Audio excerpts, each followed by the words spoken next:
ప్రజల వ్యాపారస్తుల సహకారంతో మా ఏలూరు బజార్లో వెంచేస్తున్న శ్రీ వరసిద్ధి వినాయక సంఘం ఆధ్వర్యంలో గత 22 సంవత్సరాలుగా మేము వినాయక చవితి నిర్వహిస్తూ వస్తుంది. ఈ సంవత్సరం 23వ సంవత్సరం. ఈరోజు మధ్యాహ్నం అంగరంగ వైభవంగా స్వామివారి అన్నప్రసాద కార్యక్రమం అంగరంగ వైభవంగా సుమారు 5-6 వేల మందికి భోజనాలు పెట్టడం జరిగింది స్వామివారి దయతో. అలానే ప్రతిరోజు మేము అలంకారాలను ఒకరోజు పుష్ప గణపతి, ఒకరోజు సహస్రజనం దీపాలంకరణ, ఈరోజు వనగణపతిగా స్వామివారి దర్శనమిస్తున్నారు. మరి ఈరోజు 9:30 గంటలకు స్వామివారి వరప్రసాదం లడ్డు వేలంపాట కూడా కలదు. రేపు మధ్యాహ్నం 11 గంటల నుండి 12 గంటల లోపు స్వామివారి నిమజ్జనోత్సవ కార్యక్రమం భారీ ఊరేగింపుతో జరుగును. ఈ అచ్చం భక్తిపూర్వకంగా జరుగును. డీజేలు మా దగ్గర ఉండవు.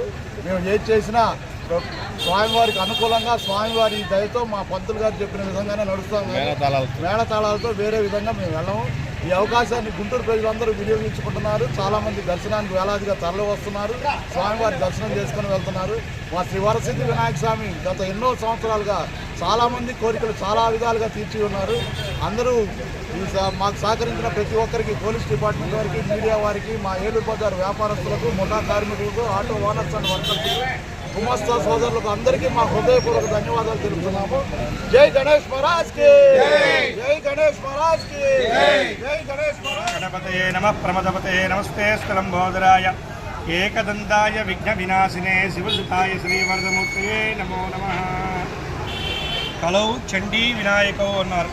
అంటే కలియుగంలో చండీదేవిని, వినాయకుడిని ఆరాధిస్తే సర్వకార్యాలు నిర్విఘ్నంగా సాగి సుభిక్షంగా ఉంటారని శాస్త్రం చెప్తోంది.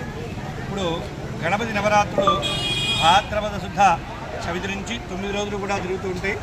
అంటే ఈసారి గ్రహణకాలం వస్తుంది కాబట్టి ముందుగా 5 రోజులతో అందరూ కూడా పూర్తి చేస్తూ వస్తున్నారు. ఈ గణపతి నవరాత్రుల్లో మొదటి రోజుగా అందరూ కూడా వరసిద్ధి వినాయకుడిగా స్వామివారిని ఏకవింశతి పత్రాలతో అర్చన చేస్తూ ప్రకృతి స్వరూపమైన గణపతిని ఆరాధన చేయడం జరుగుతోంది.